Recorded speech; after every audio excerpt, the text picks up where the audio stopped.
Assalamualaikum warahmatullahi wabarakatuh. Perkenalkan, nama saya Sri Lestari. Saya berasal dari kelas SIM 2002 dengan jurusan Sistem Informasi di Universitas Budi Dharma Medan.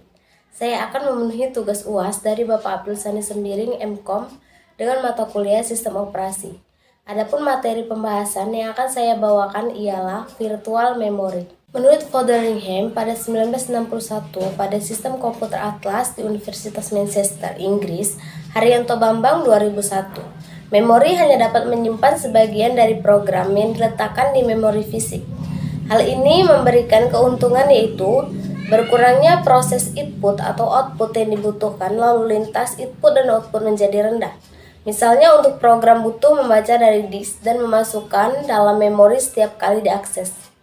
Kemudian, space menjadi lebih leluasa karena berkurangnya memori fisik yang digunakan.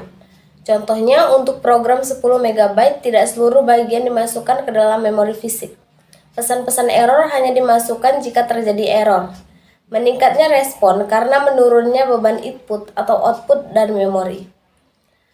Bertambahnya jumlah user yang dapat dilayani. Ruang memori yang masih tersedia luas memungkinkan komputer untuk menerima lebih banyak permintaan dari user. Gagasan utama dari memori virtual adalah ukuran gabungan program, data, dan stek melampaui jumlah memori fisik yang tersedia. Sistem operasi menyimpan bagian-bagian proses yang sedang digunakan di memori fisik atau main memory, dan sisanya diletakkan di disk.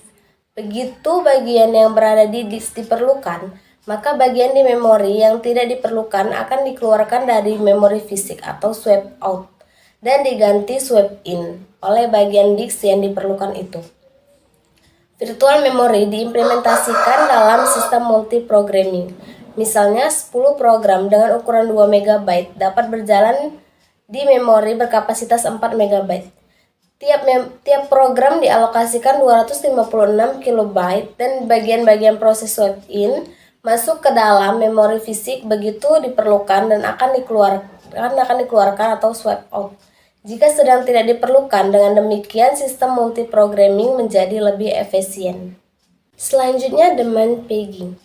Demand paging pada prinsipnya hampir sama dengan permintaan halaman atau paging. Hanya saja halaman page tidak akan dibawa ke dalam memori fisik sampai benar-benar diperlukan. Untuk itu diperlukan bantuan perangkat keras untuk memenuhi lokasi dari page saat ia diperlukan. Page diletakkan di memori hanya jika diperlukan. Hal ini menyebabkan kebutuhan input atau output lebih rendah, kebutuhan memori lebih rendah, respon lebih cepat, dan lebih banyak user yang menggunakan. Proses disimpan di memori sekunder atau disk. Jika proses akan dieksekusi, maka dipindah atau swap ke memori menggunakan lazy swapper atau tidak melakukan swapping page ke memori hingga page dibutuhkan. Untuk melakukan swapping, bila page tersebut akan digunakan untuk berarti sebuah page tidak pernah ditukar ke memori kecuali page diperlukan. Jika page diperlukan, dilakukan acuan ke page tersebut, tetapi jika acuan invalid, maka dilakukan penghentian. Kemudian, pembuatan memori. Virtual memory digunakan dengan membuat suatu file khusus yang disebut swap file atau paging file. Virtual memory digunakan pada saat sistem operasi kehabisan memori fisik, di mana sistem operasi akan memindahkan data yang paling terakhir diakses ke dalam swap file di hard disk. Hal ini mengosongkan atau membebaskan beberapa ruang kosong pada memori untuk aplikasi yang akan digunakan selanjutnya.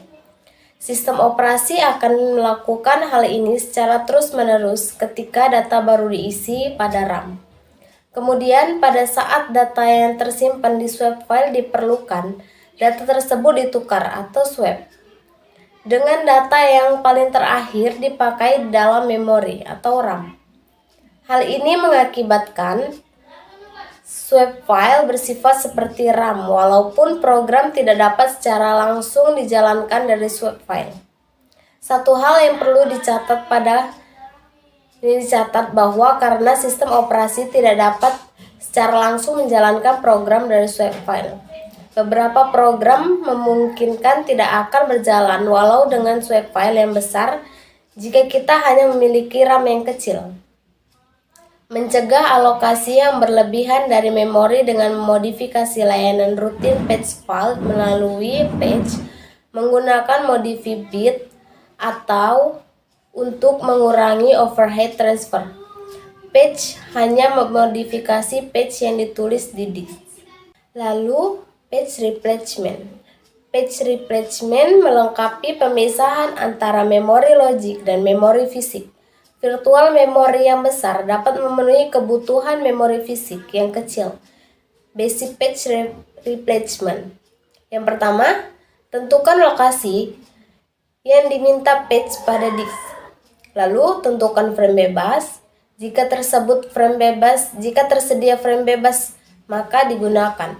Jika tidak tersedia frame bebas, digunakan algoritma dan pergantian untuk memilih kandidat frame. Baca patch yang dituju ke dalam frame bebas atau yang baru. Update patch dan frame table. Lalu restart proses. Setelah proses membutuhkan minimum sejumlah patch, contoh IBM 370 sampai dengan 6 patch untuk menangani instruksi SS move. Instruksi 6 bytes membutuhkan 2 patch. 2 patch untuk menangani from, 2 untuk menangani to. 2 skema besar alokasi, facet allocation atau equal allocation. Contoh jika 100 frame dan 5 proses masing-masing 20 patch. Proportional allocation. Mengalokasikan sesuai ukuran yang cocok dari proses priority allocation. Menggunakan skema alokasi yang proporsional dengan mengedepankan menggunakan prioritas dibandingkan ukuran. Jika proses PI di-generate sebagai patch file, pilih salah satu replace frame, pilih replacement frame dari proses dengan prioritas terendah. Jika suatu proses tidak mempunyai patch yang cukup, tingkat fail patch fault menjadi lebih if a process does not enough. Patch fault hal ini tersebut dapat dilihat dari sistem operasi meningkat multiprogramming, utilisasi CPU meningkatkan sejalan dengan bertambahnya multiprogramming, proses lain ditambahkan ke dalam sistem. Tracing, suatu proses yang sibuk melakukan swap patch in dan out. Terima kasih telah menonton video saya, semoga bermanfaat untuk kita semua. Wassalamualaikum warahmatullahi wabarakatuh.